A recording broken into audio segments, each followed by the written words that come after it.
Lorsque deux êtres qui étaient étrangers l'un à l'autre laissent tomber le mur qui les séparait, une expérience puissante peut surgir.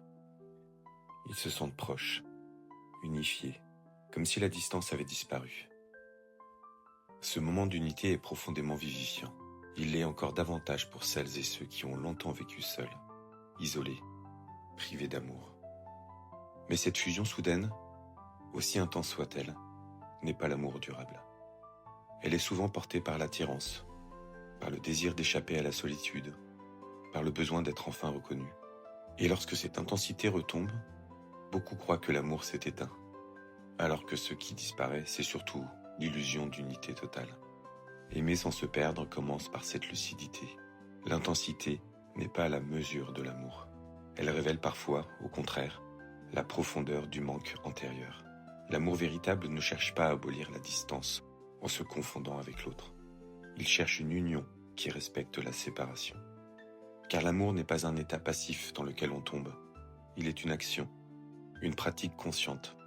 Il ne peut naître que dans la liberté, jamais dans la contrainte ou la peur de perdre l'autre. Aimer, ce n'est pas se laisser absorber, ni se dissoudre. C'est prendre part à une relation en restant pleinement soi. Là où beaucoup se perdent, c'est dans la confusion entre donner et se sacrifier.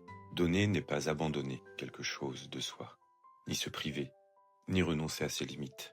Lorsque le don est vécu comme un appauvrissement, il ne s'agit plus d'amour, mais de manque. L'amour névrotique donne pour être aimé, pour être rassuré, pour éviter ses propres blessures. Aimer sans se perdre, c'est donner autrement.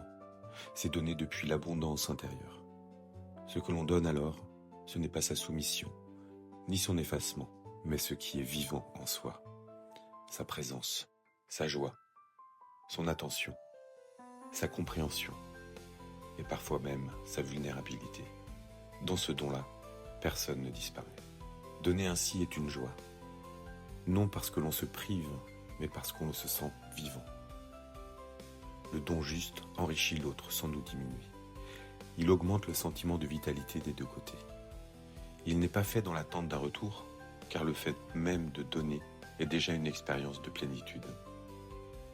Mais aimer de cette manière demande du courage. Cela exige la foi en sa propre valeur, la foi dans la relation, la foi dans la possibilité d'aimer sans se trahir.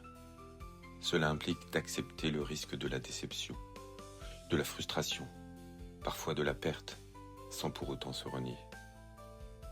Dans un monde où l'amour est souvent confondu avec la fusion, la possession ou l'utilité, aimer sans se perdre devient un acte profondément subversif.